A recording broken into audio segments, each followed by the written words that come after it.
Hello guys, for today's video, magluluto tayo ng karneng kambing para sa hapunan.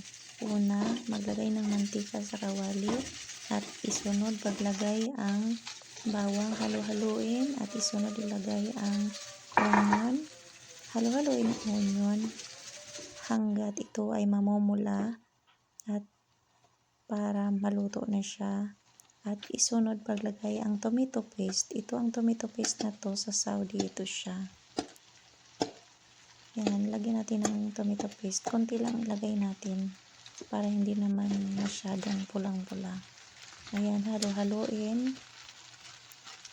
Konting halo-halo lang para ito ay mamumula. At saka isunod natin paglagay ang kamatis na blender na siya. Sumunod, ilagay ang karneng kambing at halo-haluin habang ito ay ma-mixture siya ng sobra para ito ay lumalasa naman. Matuto tayong magluto para hindi tayo bibili sa labas para tipid-tipid din. Sunod, ilagay ang bell pepper green para ito naman ay lumasa ang ating niluluto.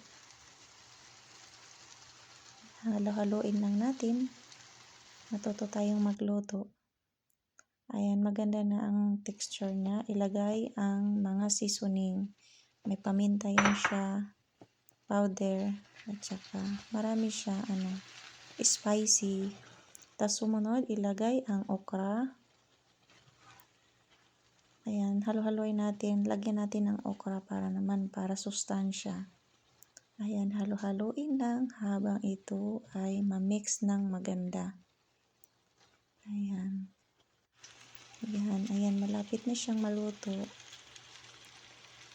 Masarap na siya kasi na-mix na yung mga seasoning niya at saka yung okra, bell pepper. Ayan, luto ng ating ulam para sa hapunan. Masarap siya pagkaluto. Kasi parang lutong Pinoy lang din.